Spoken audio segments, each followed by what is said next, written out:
সক্রিয় মৌসুমি বায়ুর প্রভাবে উত্তর বঙ্গোপসাগর ও বাংলাদেশের উপকূলীয় এলাকায় গভীর সঞ্চালনশীল মেঘমালার সৃষ্টি হচ্ছে। এর প্রভাবে সাগর উত্তাল রয়েছে। কক্সবাজার, চট্টগ্রাম, মংলা ও পায়রা সমুদ্র বন্দরকে ৩ নম্বর স্থানীয় সতর্ক সংকেত দেখিয়ে যেতে বলেছে আবহাওয়া অফিস।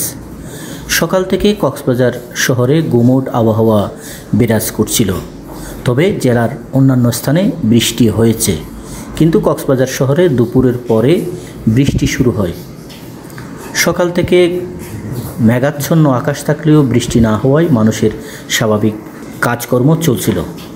তবে দুপুরের পর বৃষ্টি হওয়ায় হঠাৎ করে জনজীবনে স্থবিরতা নেমে আসে। মানুষ দিক বেদিক ছুটোছুটি করতে থাকে, যে যেখানে ছিল সেখানেই দাঁড়িয়ে থাকে। বৃষ্টি কারো জন্য কাজের বাধা হয়ে দাঁড়ালেও অনেকের জন্য আশীর্বাদের মতো, কারণ বেশ কয়েকদিন ধরে প্রচণ্ড গরম পড়ছিল।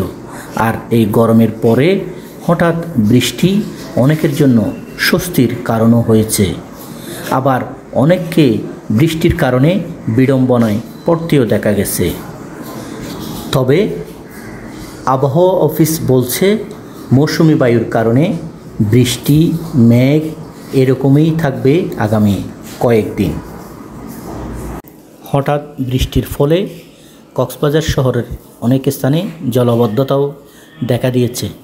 বিশেষ করে যেসব এলাকায় পাহাড় রয়েছে, সেসব এলাকার পাহাড় কাটার মাটি এসে নালাগুলো ভরাট হয়ে যাওয়ায় পানি চলাচল করতে পারছে না।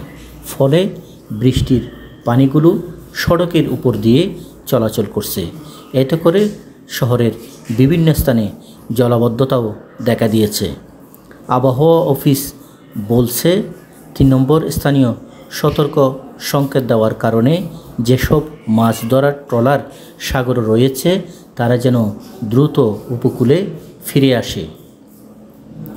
তবে ট্রলার মালিকরা বলছেন, হঠাৎ করে ৩ নম্বর স্থানীয় সতর্ক সংকেত হওয়ায় তারা ট্রলারগুলোকে সতর্ক করতে পারেনি। যাদের সাথে ফোনে কথা হয়েছে বা নেটওয়ার্কের মধ্যে রয়েছে তারা যেন চলে আসে, এমন বার্তা দিয়েছে বোট মালিক সমিতি।